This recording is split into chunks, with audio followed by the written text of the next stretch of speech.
Good morning and welcome everyone to the Loving Soulfully Webinar series number 6. That's right, this is the 6th part of the series, and today I have a special treat for you. Today we talk about divine soul love. We understand love at its core, at its deepest, most profound, ancient roots. The concepts of romantic love, as we've been told, are relatively new. The concepts of divine love have been around for thousands and thousands of years.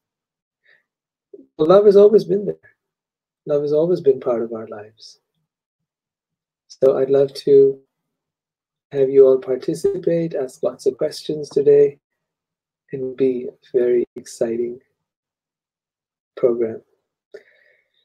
So let's see. I'm going to give it a few minutes for everyone to get in, and we'll get started. Those of you who are in, just give a shout out, say hi. Hi to you. Let's take a look and see who's already here. We've got a few people in.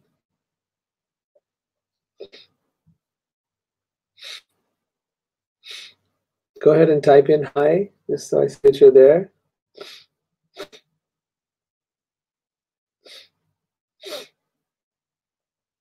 Good to have you here. Once again, welcome to part 6 of the Loving Soulfully Webinar series.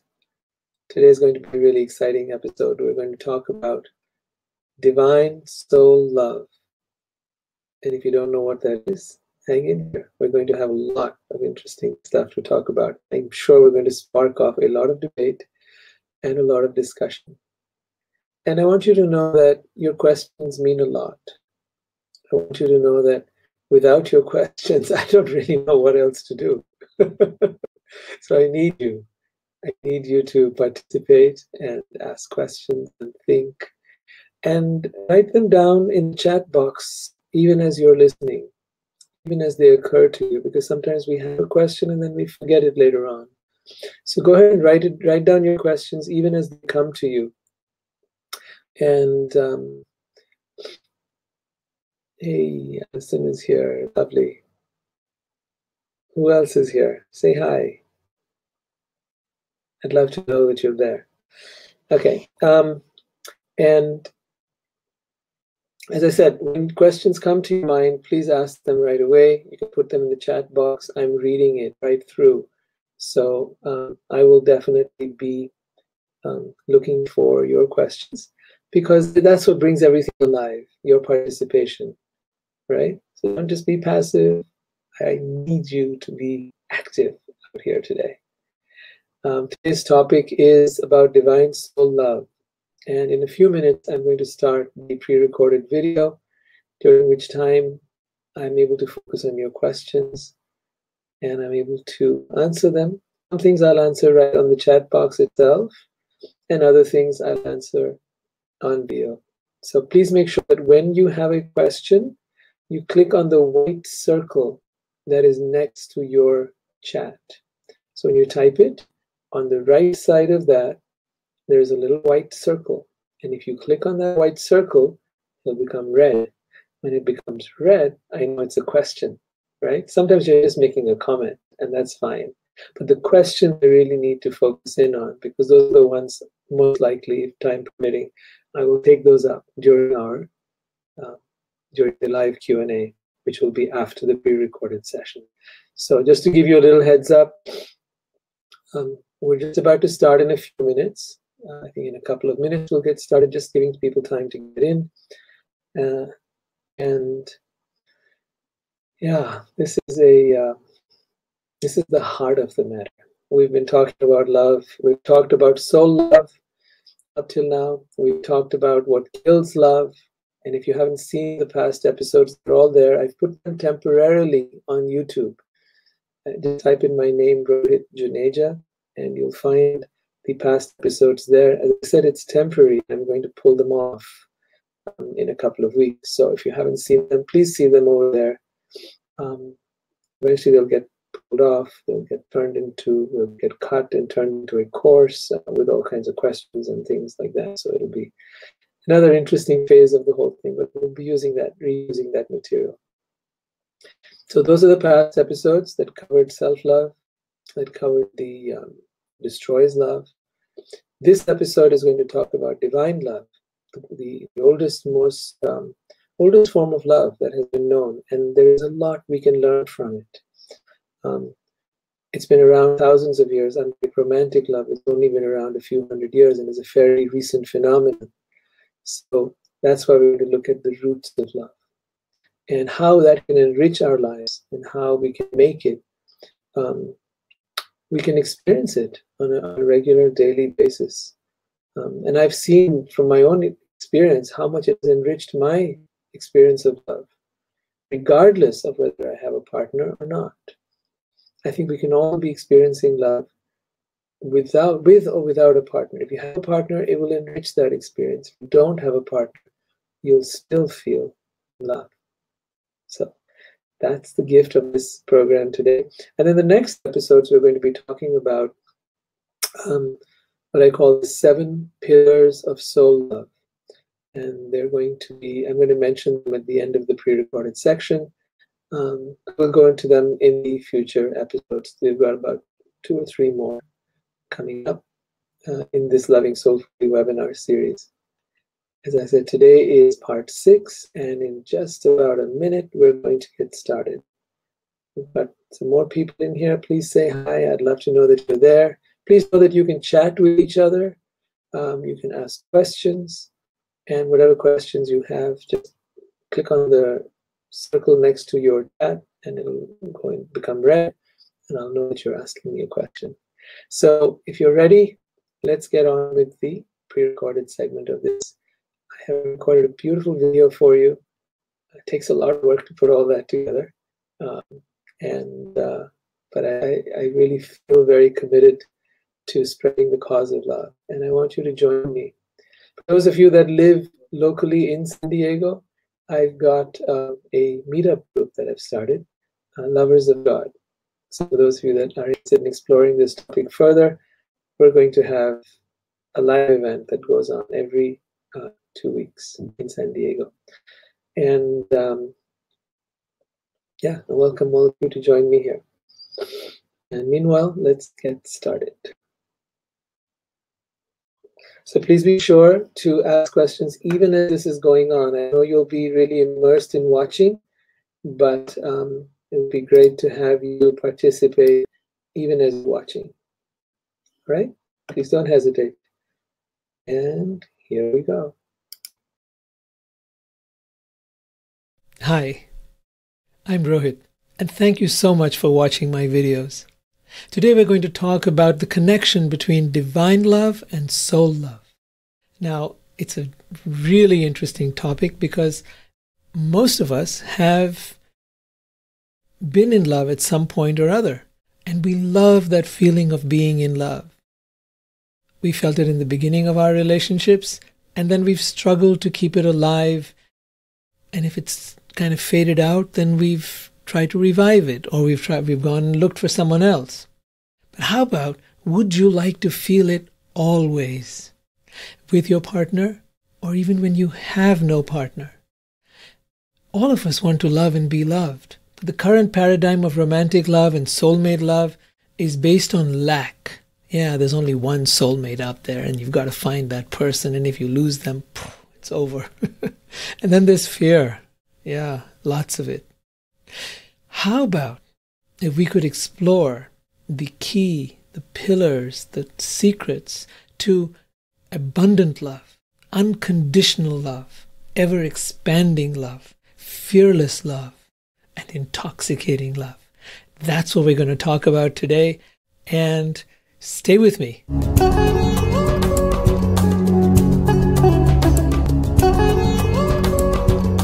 To start with, we need to break a myth that's been around for a long time.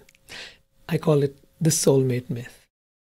We've been told that there is only one soulmate, and that we have to find this person somehow magically. There are 7 billion people on our planet, and despite all the spread of the internet, and despite all the dating websites, it's not easy finding someone out of 7 billion people. It's crazy, in fact. And then let's say you do find this person. You have this great chemistry and this wonderful relationship. And then over time, you lose it. Now you've lost the one person who was supposed to be it. And it's devastating. Where will you ever find that again? What if no one will ever love you again? What if there is no other soulmate? These are the questions that plague most of us. I don't know about you, but I've been there. I had to search, I had to find, I had to discover, I had to go within, I had to go through a lot to be able to come up with the answers that I'm now going to share with you. Every time I felt love, it's been amazing. Every time I felt this is the one, and then something happened and it died. Is it possible that the concept of soulmate love that we've been given or sold is false? Perhaps the concept of romantic love, as I've studied it, I've begun to understand that it's just a fairy tale that's been woven by people. Going back a few hundred years, it's not always been part of our society. It's not been part of human beings. It's a relatively new concoction. And the test and the proof of it is it's not working so well. 50 to 60% of people are getting divorced, having affairs. It's in a mess. And so I set out to explore solutions. What is love? I started with that basic question. I wanted to get to the root of it and find the raw nature of love. I began to research the great love stories, poems, and scriptures. And the common theme that I found is this idea that love lies within us, within our soul. That our soul is actually a particle of God who is the source of love. Now, in the Bible it says, "Beloved, let us love one another, for love is from God, and whoever loves has been born of God and knows God. Anyone who does not love does not know God, because God is love." If God is love, then what is this thing we've been told about a judgmental God who punishes people? I know that when I'm judgmental, I don't feel very loving. And when I'm loving, I don't feel very judgmental. I kind of gloss over a person's flaws. I see the best in them. So how can someone be the source of love and yet be judgmental? This question just never sat right with me. There were so many contradictions in these ideas. And then I came across Shams Tabriz. And he writes, and he's the mentor of Rumi, he writes, "How we see God is a direct reflection of how we see ourselves. If God brings to mind mostly fear and blame, it means there is too much fear and blame welled inside us. If we see God as full of love and compassion, so are we." So perhaps we've invented our own version of what God is. Perhaps we've concocted certain things based on our own nature.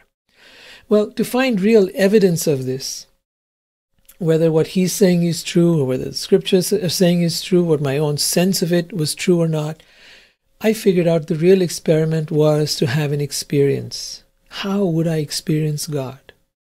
And so to understand that, I learned that I had to go within. That wasn't easy either. Through meditation, through various other practices, I learned to quiet my mind.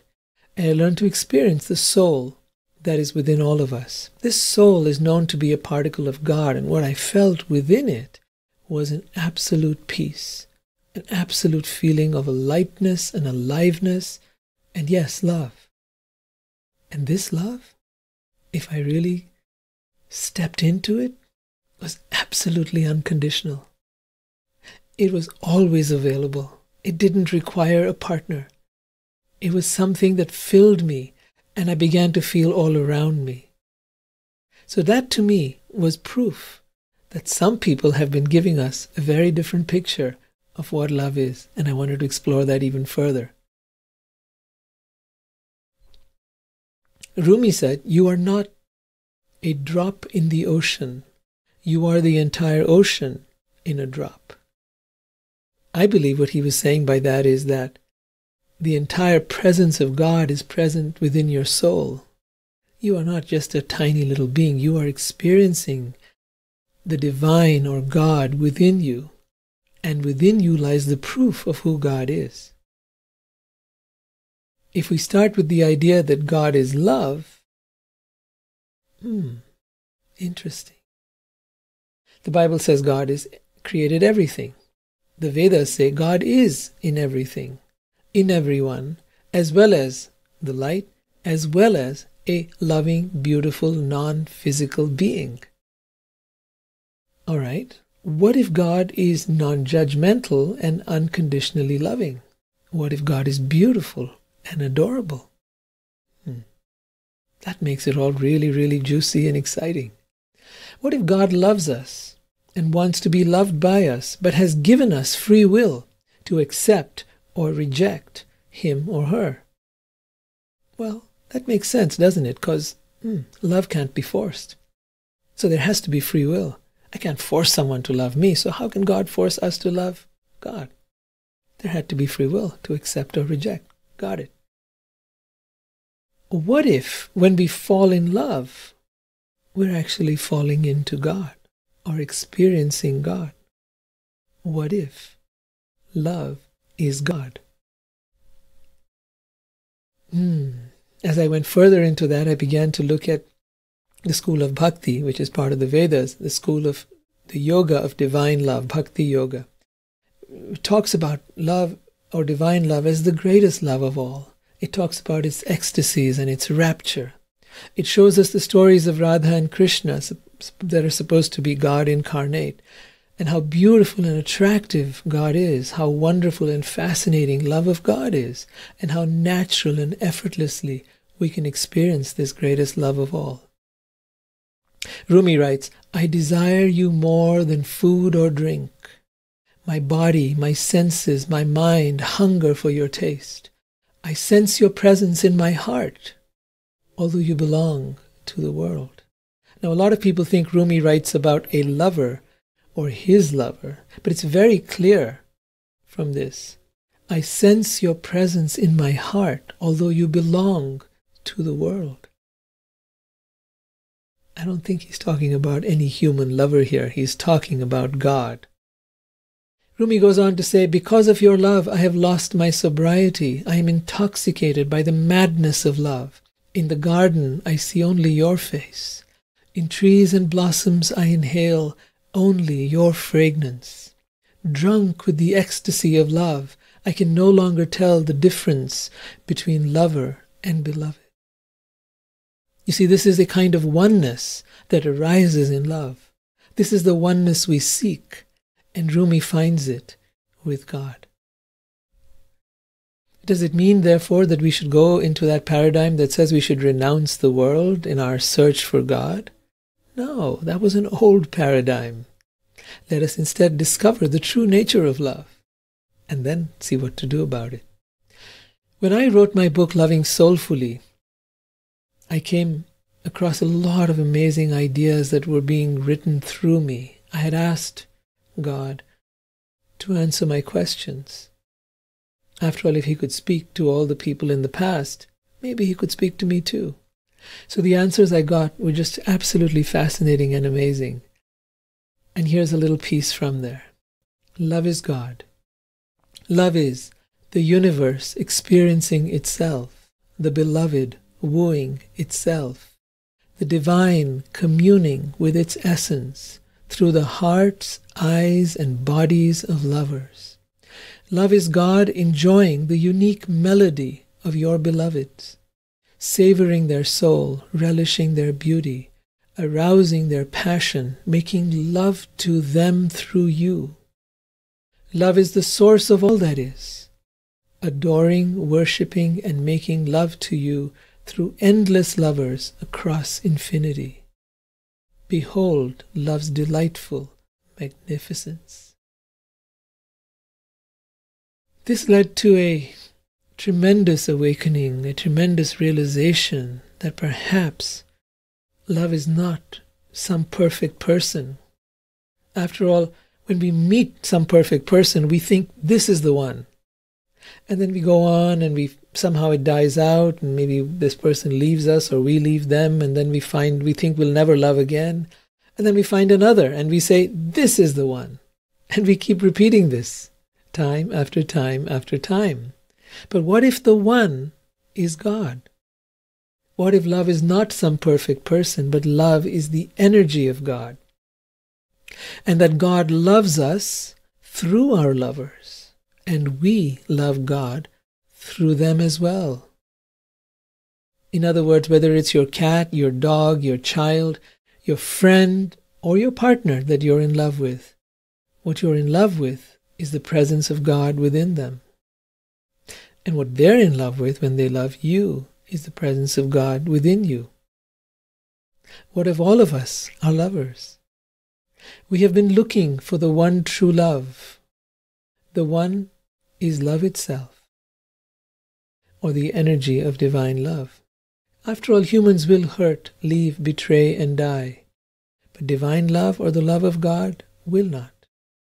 I've tested this. I've seen it. And I've seen that this love is with me always.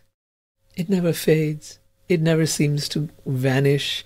It's always there waiting. I might get busy. I might get distracted. But this feeling of love that is within me is always there. Always there. Radiating out.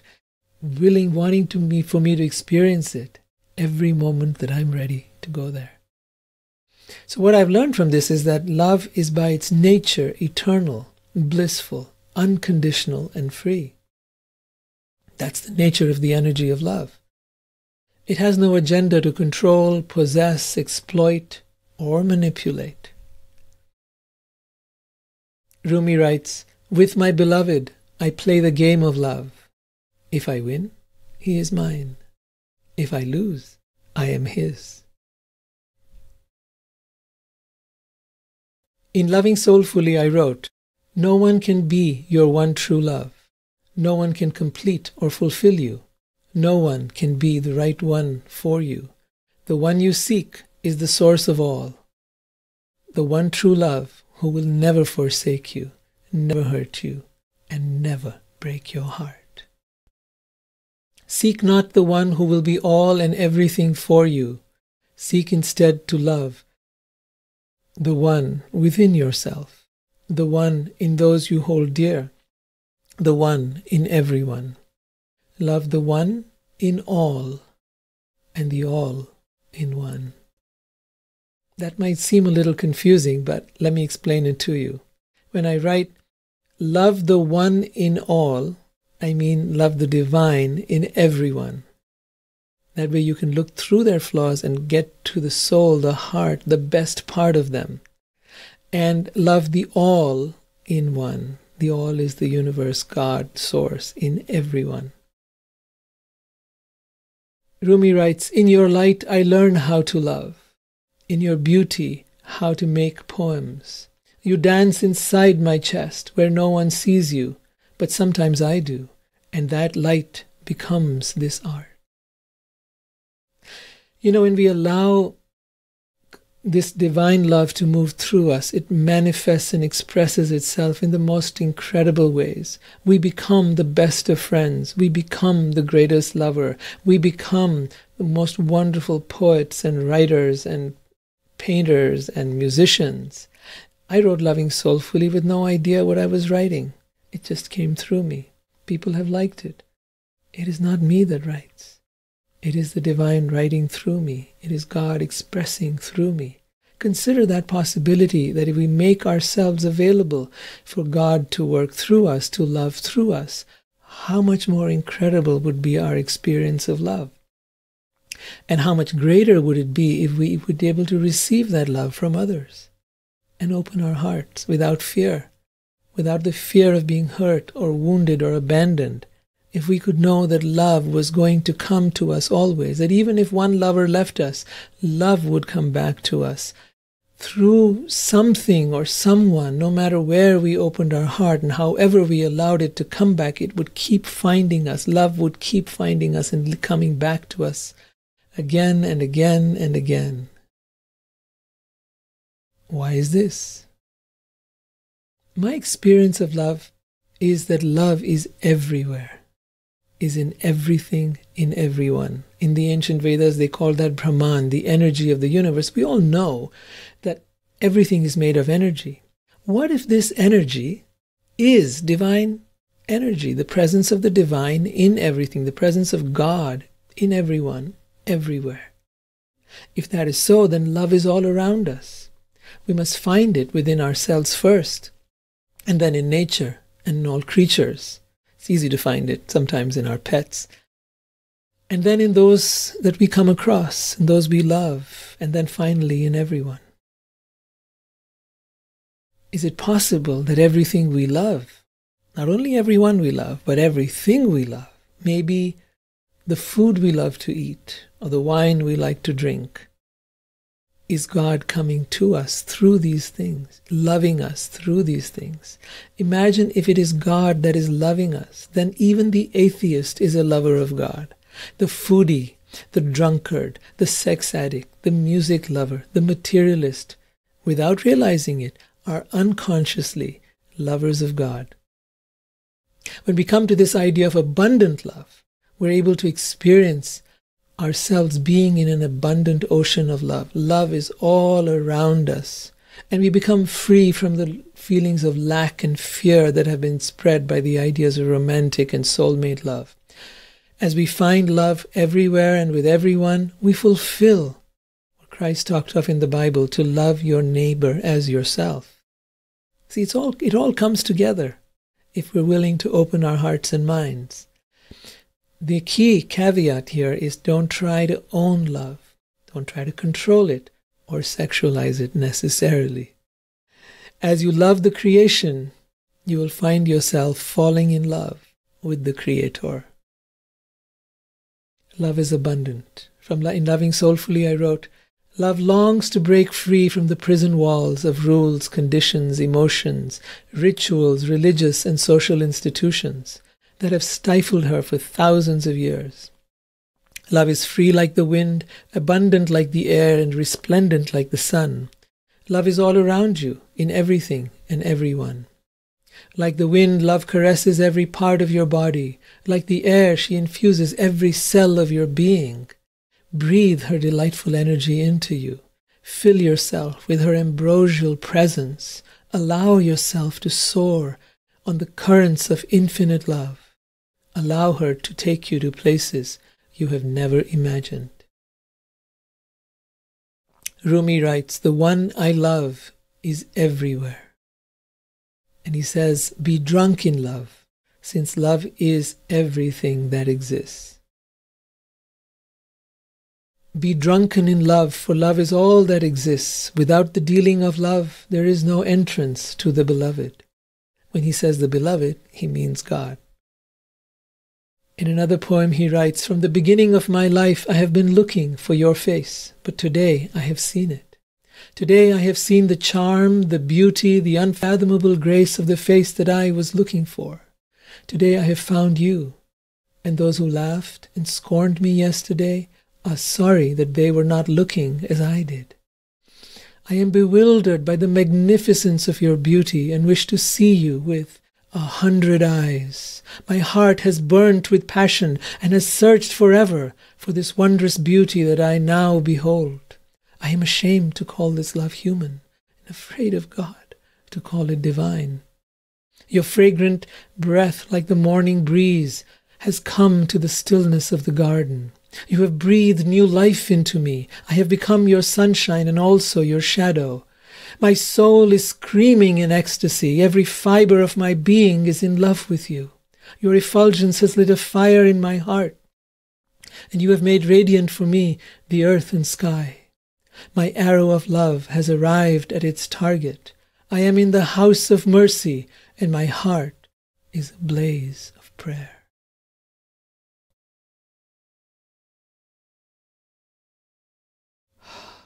What if we could understand that love is our true identity? That we could become one with love, filled with abundant love, having so much love to give, that wherever we go, we bring love. If we were to make love our identity and purpose for living, we would become an embodiment of love. In Loving Soulfully, I wrote, "Love is who you are. Make love with everything and everyone. Make love with your eyes, nose, ears, words, and touch. Make love with your mind, heart, and body. Make love with everything you do. Make love your God, your religion, and your meditation. Make love your priority, life purpose, and reason for living. Make love your inspiration, ecstasy, and passion. Make love your greatest possession. Make love your true identity." So taking these ideas as we come back to the idea and revisit the idea of soulmate love, we realize that we need a new foundation to understand what soul love or true love is. When we have that true experience within ourselves by connecting with our soul, by breathing within and coming to that essential part of ourselves, we will be able to recognize soul love in a partner, and we will know how to nurture it in our relationships. We will be able to find those partners who most resonate with us. And when we do, we will find that love will blossom and bloom with them. In the next episode of this series, I'll be talking about the 7 pillars of soul love: acceptance, presence, honoring, playfulness, change, surrender, and freedom. What you've learned till now will form the basis of this new paradigm of soul love. So please stay with me. Keep coming for these webinars. Give me your feedback, your comments. I would love to hear from you. I'd love to know your thoughts, your experience, your realization, so we may walk on this journey together. I am nothing special. I am nothing great. I've been exploring just as you are. I need your help and your support as much as you need mine. So let's work together and collaborate in exploring the greatest love of all. Thank you. I love you and know that I am here for you always.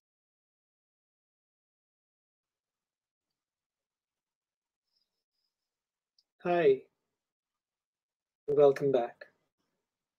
Let me know if you can hear me all right. Someone just kind of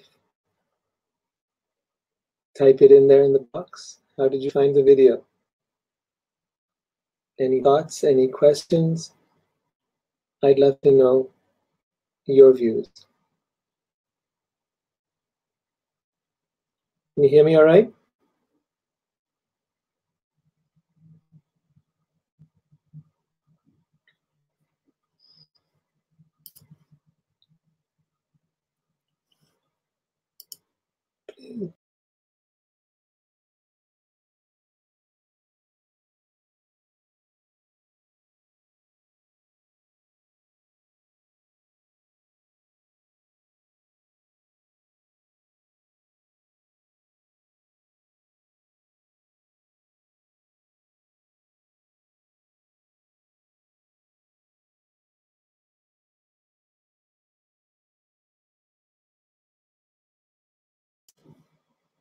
Sorry.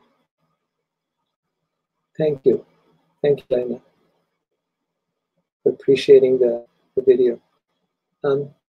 Yes, so coming back to the questions, please ask any questions that you might have. I would be very, very glad to answer them. And I'd love to know what you think. What are your experiences? What are your beliefs? What are your understanding? It matters a lot, so really appreciate it. Are you hearing me now? Okay, good. So yes, one of the questions that I get a lot is, I don't believe in God, or I believe that God is an energy. Or, yeah, so let's take a couple of these here. And that I'd like to say, please, please, stop believing. You know, it's a valid question to ask someone, do you believe in Santa Claus? That's something worth asking. But would you ask somebody, do you believe in sunsets? you believe in, let's say, India or America, or do you believe in something that we've all experienced, clouds, sky, the earth? And I think the question is redundant, because these are things you've experienced. You've experienced sunsets. You've experienced the sky. You've seen it. You've felt. You've experienced the wind. Right? You've tasted food. So to ask if you believe in it is quite ridiculous.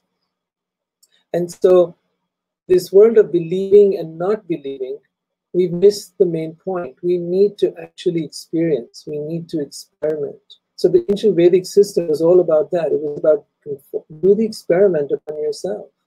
Do the meditation, do the process, and go within yourself. And you will experience the presence of the divine, the presence of God within you. Then reach out, and you will experience that same presence everywhere in the world. Then go further and experience it within all creatures. You will find that it's there in the people you love, and as you go past that, beyond that, you'll even find it in the people you hate. The presence of God is in everything. In another book of mine, I wrote, it's like a fish, who's in water, and who asks, where is water? What is water? I've never seen water. We are swimming in the energy of this world. There's energy all around us. That energy is the energy of the divine, of God. And if God is everywhere, and if God is love, then this energy must be a very loving energy. I invite you to experience it. Don't believe me. Don't believe anyone. Experience it. And once you experience it, you too will say the same thing. I'm certain of that. After all, I don't think spirituality needs to be a belief system. It is very scientific. The problem is, if you believe or you don't believe, you're still a believer. Like the atheists don't believe in God. Well, that still makes you a believer, a non-believer. But you're still not performing the experiment and actually coming to conclusions based upon evidence. So other people, someone else raised the question, I believe that I am God. Now, once again, I can believe I'm Superman. I can believe that I'm, the king of the world. But that's not what matters. I believe that I am God. So, well, yeah, you can believe anything you like, but there is some truth to it. There is some truth to it. There is a particle of God within all of us. And to that degree, yes, it's true. But you are not the entirety of God. You are like a drop of water from the ocean. The ocean, the drop of water doesn't have the majesty, the power, the depth of the ocean. But it does have the taste of the ocean, so you can taste the presence of God within you. And to that degree, yes, you can experience God within you. And to that degree, you can claim, yes, I am God. But it's not just that I am God, you're God. The whole world is filled with God. And to say that God cannot exist beyond the world, well, that's another far cry. Again, how can we limit that? Some people say, well, the world just happened with a Big Bang. And I say, really? You have the evidence? Were you there? Have you seen it? Did you see what happened? Can you replicate it? Can you create a model of that shows that the world can be created with a Big Bang? I think so. No one's been able to do it so far. And what I do know is this, that when anything's created, it takes intelligence. Okay? You look at your smartphone, you look at your house, you look at your clothes, anything, right from a needle or a pin all the way up to a skyscraper. They all took somebody very intelligent to create them. Nothing comes from nothing, right? So in that sense, if we say that this world was incredibly designed, the ecosystem, the way our bodies function, the perfection with which they, even a degree or two off on our body temperature, and suddenly we're not feeling well. But the entire design is so perfectly orchestrated that behind perfection, behind that, there has to be intelligence. It doesn't happen by random accidents. Let's take a look at some of the other questions. Lena asks, how to experience it, how to feel it? That's a great question. Thank you. See, the one thing that stops you from experiencing God is your mind. This is the alternate reality. Mind, the alternate reality. And within you lies the ultimate reality. So, I don't mean to play on words, I mean to create a point. This mind creates a reality based on its thinking. As you think, so shall you experience the world. As you believe, those beliefs, your thoughts, your emotions are all part of this. And this keeps you distracted, it keeps you immersed in the world. So the only way is to step away from the mind and learn to quiet it. And that's where meditation is extremely handy. I find that I don't need an elaborate system of meditation. I simply require to breathe and become aware, bring my awareness down into my body. Follow the breath as it goes in and out, and become aware of what lies within my body. Step out of my head and step into my body. Now, yes, that might be harder than easier said than done. But I can tell you this, that if you practice using various techniques, including mindfulness meditation, including any other kind of meditation, mantra meditation, any other process that helps you focus your mind. Essentially, meditation was not a process. Meditation meant focus. Dhyan. Dhyan was the original Sanskrit word. Wherever your focus is, that's your meditation. If your focus is on the outer world, then that's your meditation. If your focus is on what you're thinking, then that's your meditation. Or your emotions, that's your meditation, how you're feeling. But if your meditation comes and goes, if it goes within your body and it follows your breath, you tune out of the mind by following the rhythmic flow of your breath. Once you're there, you'll experience certain things. And most people, when they close their eyes and go within, they experience a peace. That peace is the first contact you're making with the soul, with the presence of God within you. So the first thing you know about God is peaceful. Just like when you taste the water from the ocean, you know it is salty. Right? Or if you taste a nice candy bar, you know it's sweet. So the same thing. And then as you stay with it longer, hang out in there longer, you begin to notice its other qualities. It's spontaneous, it's kind, it's compassionate, naturally. It is loving, it is wise, it is spontaneous, it is free, it has no worries, it's childlike, it is playful. So many things. And in our next webinars where we talk about the 7 pillars of soul love, I'll be exploring this even further. What are the qualities of the soul? Because unless you know your soul, you will not know God. Unless you know your soul, you will not know how to love a soulmate, or how to nurture that love, how to keep it alive. So it's really vital to be able to experience this first step first. And from here to take it to the next level. So some people say, well, God is an energy of the universe. And I say, that's wonderful. That is true. God is everything, so God is the universe. So the Vedas break it down to 3 parts. God is in everything, in everyone, and yet separate from it all. And the separate part is the light, and yet the being. Beautiful, gorgeous, delightful being that in Bhakti they will call Krishna, and in the Sufis they will call the beloved. Why the beloved? How can the infinite be restricted to a being? That's a big question, right? But think about it. Today we have smartphones. And these smartphones tap into the infinite, almost infinite internet, which is millions and millions and millions of computers and phones connected all over the world. Now, if you talked to us 100 years ago, this would have been thought of as impossible. 50 years ago, it would have been thought of as impossible. How could one little thing like that be connected to millions of computers all over the world? Impossible. So that's just how we are with our limited thinking. Think of the idea that God is a being is an ultimate act of miniaturization. That which is everywhere manifests itself as a being so that you may relate, have a relationship. And that relationship is a relationship of love.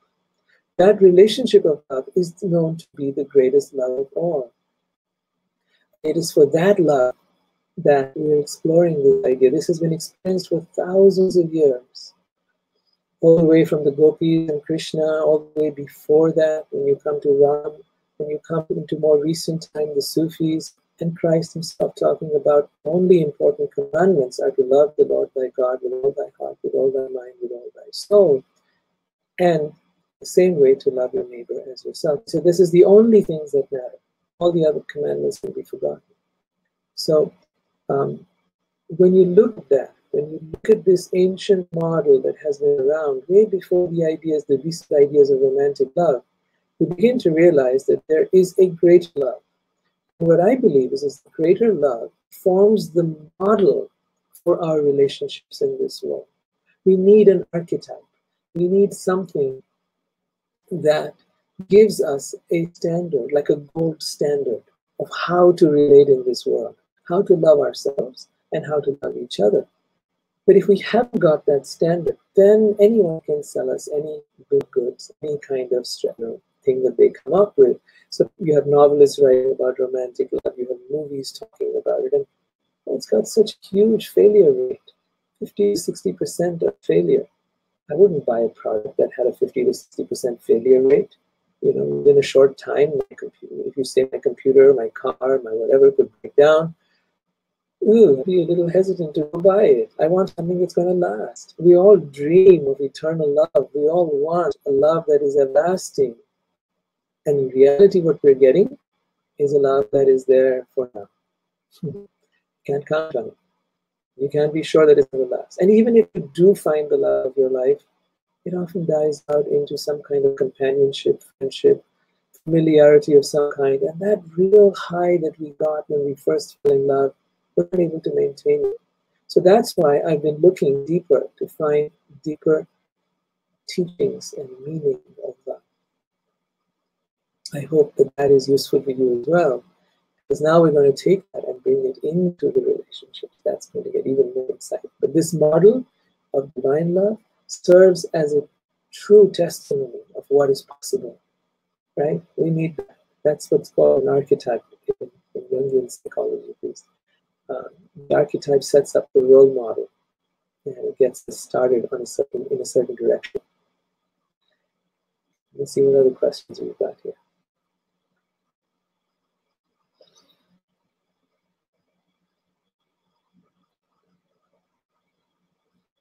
Okay, well, the most typical question of all, the one that's been asked perhaps the most, if there is a God, then why is there so much suffering in the world? Yes, Buddha tried to answer that question. Christ offered salvation from the suffering of this world. And even Krishna said it, that I will free you from all karma and all sinful reactions. Just surrender unto me. So, they've all been trying to help us get free of suffering, and I'd like to offer my little take from my understanding, is that suffering was built into this world. Yes, we were born, we went through youth and became young and beautiful and energetic and lively, and then we got older. Our bodies were designed for obsolescence. They were designed to get old. They were designed to die. So along with our birth, our death was also created. It was a planned obsolescence, as they say when they design products in this world. And that planned obsolescence was for a reason. It was that this body was not meant to last forever. This body was not meant to experience the ultimate highs and joys of the world. It was there to provide an alternate reality, which is created by the body and the mind. That alternate reality is a choice to love God or hate God, to come towards God or go away from God. For us to seek love And as we seek it in this alternate reality, to realize that it's not possible. And that where it is possible is as we come towards God. And where it becomes possible with our human partner is when we bring that God relationship into our human relating with each other and with our partners. And even with our children, even with our pets. That unconditional quality of love. The quality of love is not about, what can I get from you? How will you fulfill my needs? How will we, or about meeting some goals of getting a house and a car. It's not about using or exploiting someone. It's about pure love. And that's the lesson that we learn as we connect with God. And that's the lesson that we've come here to learn. This world was designed to help us understand a greater love as possible. So to give us an alternative, in other words. The other part is much of the suffering that we have is actually created by us. Somebody speaks badly to you, you get hurt. You eat badly, your body gets upset and goes through pain and suffering, or cancer or disease or whatever else. We don't take care of ourselves. We treat others badly, we treat ourselves badly, and then yes, stuff happens. And then we blame God. We create wars, and then we say, why are there so many wars? We create all kinds of problems for each other because we're selfish by nature, and then we blame God. That's not fair. That is absolutely not right. Yes, there are both sides to the equation. There is human suffering that we create, and there is suffering that was inherent and inbuilt into the design. So both aspects need to be looked at. We need to take responsibility for our part, and we need to look at why the original design did call for some amount of suffering in this world, mainly to wake us up, to give us the option, the freedom to love or not to love, because love can't be forced. That's what I believe. And then by giving us that alternate reality to reject or to accept, to love or not to love, that allows us freedom to choose. Let's see what other questions we've got. Alison asks, is suffering a lesson we are supposed to learn? Yes, Alison. Actually, suffering brings about many lessons. If we're willing to introspect and discover the true meaning of what that suffering is. So, for example, if I'm eating badly, and it's causing me to suffer, I need to change my diet. So that's a learning. If I'm finding myself fighting with my partner, I need to introspect and look at where am I responsible, instead of blaming my partner, instead of accusing them, we blame everyone. We blame the partner, we blame the world, we blame God. Blame doesn't help anyone. Not even blaming yourself. That also doesn't help. Introspect instead and say, what am I doing to cause this suffering to go on, for us to be fighting like this, for us to be, arguing or in conflict, or for our love to diminish? What am I doing? For each person to introspect. So the lesson really is introspect without blame. Introspect as to how am I contributing to the problem, and what can I do differently? Because as you think differently, as you act differently, you're going to find that you will change the circumstances in your life. Right? So that's the lesson. The lesson really is to look at how you're contributing and what you can do differently. It's also sometimes to look at the bigger picture. Sometimes we get caught up in our microscopic world, our worldview, my thinking, my emotion, me. Maybe if I stop and I look at you and what you're going through, then that might be the lesson from us. Yes, there are certainly lots of lessons for us to learn. I sometimes refer to this world as the university of the universe. Some people call it, Zuko, I think, called it Earth School. But I also see it sometimes as a roller coaster ride.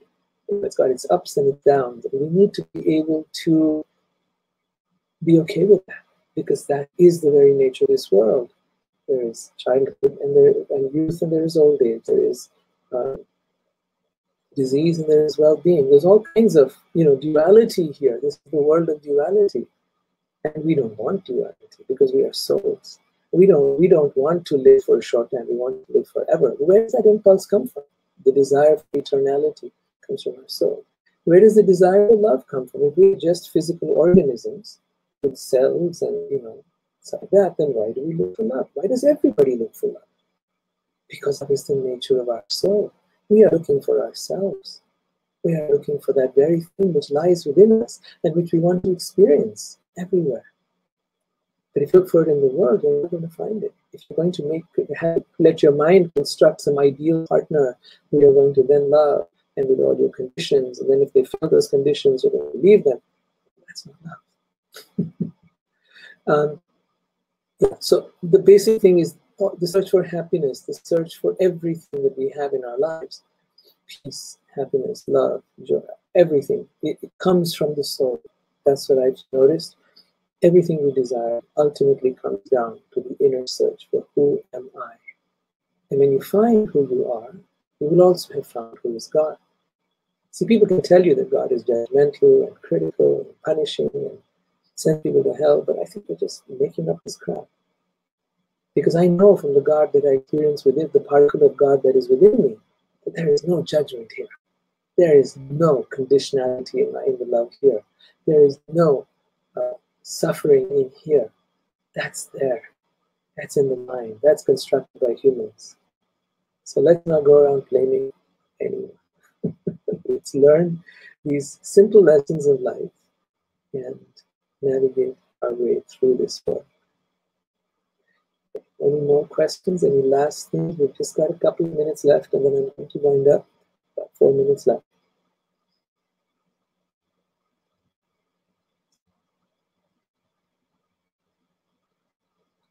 Alison asks, if we keep doing the same thing over and over again as a soul, how can we urge on the lesson learned?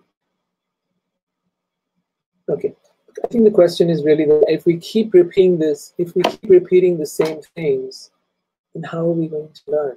And you know what? That's the beauty of the creation, is we are given free will. Free will to mess up. Free will to keep repeating our mistakes. Free will to be able to do as we please. Guidance is given. Teachers have been coming in through the centuries, right? You see Krishna coming as God. You see Christ coming as the Son of God. You see various teachers and gurus and spiritual guides coming at different times to help us. And despite that, we still want to do our own thing. So hey, why not? We've been given free will to do that. We are given chance after chance, life after life, to keep trying our own way. Do it your way. But ultimately, those who have come to the deepest realization say, as it said in the Bible, thy will to be done on earth as it is in heaven. In other words, they surrender. Krishna says, just surrender unto me, and I will deliver you from all sinful reaction. Do not fear. From all karma, do not fear. So yes, we'll mess up, but the act of surrender frees us from our karma, frees us from our past mistakes, because it was known we're going to mess up. It was known that we were imperfect and that we were flawed and that we would not get it right. And it would take us a while to get there. However long it's taken you to learn those lessons and however many times you may have repeated them, come back. Come back to the truth that has been taught over the ages. The truth that lies within you, whether you believe anyone else or not, that truth lies here. The evidence lies here. When you learn to listen to that inner voice, it will always guide you on the right path. It will always enlighten you. It will always give you wisdom and truth. That voice is not the voice of your mind. That voice is not the voice of society. That inner voice is the voice of clarity, the voice of peace, the voice that comes with no conditionality. It comes from a place of love. So the ultimate lesson is to be able to tune into that, listen to that, and be guided by your inner voice. Some call it the conscience, some call it the presence of God or Paramatma within us, or the voice of your soul. However it is, it will come from a place of peace. If you are trying to analyze and figure things out, if this, then that, suppose this, then it's not coming from that voice, it's coming from here. So that's the ultimate teacher, the ultimate guide. It's the presence of God within us that guides us and shows us how we can live our lives. Yes, we can read the books, and many people will say, well, this is the only way. And I tell them, you know what, you're welcome to believe that your teaching is the only way. The truth is, I personally have been inspired by every teacher that have come across, whether that is a Sufi, whether that is a Christian, or whether that is a Hindu, or whether that is Buddha. Every one of them has given me some piece of the puzzle. And ultimately, where I came for the deepest understandings was within myself. So I find that there are those who want to follow one person and one teacher, and that is perfect. Please do that. In fact, if you look at it, that is the way of teaching. Every parent, every teacher says, don't listen to anybody else, listen to what I'm telling you. It's true, and that's fine. Nothing wrong with that. It's perfect. I'm just a little weird. And I like to be an eclectic, and I like to take the best from everyone. And it's helped enrich the tapestry of my soul. It's enriched me to learn from everyone and everything, from every person, from everyone who I meet. I try to learn from them. I know that the world is my teacher. Every person I come across is my teacher. I know that I don't know. I know that I am foolish. I know that I mess up. This much I know. Socrates said, to know that you do not know is the greatest step to knowledge. So I followed that simple idea and stay open as a blank canvas to learn from everyone. I encourage you to try that out. You might find yourself learning a great deal. At the same time, I see this in spiritual people today. It's easy to get distracted on many different paths. Oh, I'm into crystal, I'm into astrology, I'm into this, I'm into that. Try and stay focused on the core issue. What does it take to enhance the connection with your soul, and what does it take to enhance the connection with God? So my suggestion to you is to stay focused on that idea, because personally that level of focus is what has helped me grow, because I then could weed out all the other things people were saying that weren't relevant to them. And I think that once you have got that really clear within yourself, you're going to find that you can progress in the path of soul love and soulmate love in a way that is more real, because now it's experienced within yourself, and even with self-love, because yourself, your soul knows how to love you in a way that no one ever can. So all of these things all come together in this one beautiful place that is within you. From here you will learn, and you can also then take from everywhere else. I encourage you to do that. Stay open, stay vibrant, stay alive, because we are here on a fascinating journey, and it's an adventure. Let's join together, let's collaborate with each other, let's support each other. I know that I don't have all the answers, so I would love to learn from you. I would love to learn from what you've learned. I would love for you to share that, for you to comment, for you to subscribe to my channel and other things that I'm doing. Participate with me, join me on this path where we bring about a deeper awareness of love, and we bring about a revolution of love that is much needed in this world today, where we're struggling with hate and division and separation from each other and doubt and fear and all of that stuff. We need to replace that with love, and true love like that. Not just the words, oh, I love this and I love that. I love ice cream and I love this. We use love for everything. But what I mean is true, authentic, unshakable, powerful love that penetrates through all the hate and anger and division that is around us in the world today. So I'm just going to check for another minute. Let's see if there's any last question. One last thing, if there is. And there isn't. We are in perfect time. So I'm going to end here. Thank you so much for joining me. And please be there for the next few episodes. I think we'll do 2 or 3 more, in which we're going to discuss the 7 pillars of soul love. We're going to find really fascinating things coming up. So please be there to ask your questions for the live webinar. And I look forward to seeing you. Wish you a wonderful day. Lots of love. So I love you and I'm with you. Let's do this together. Take care.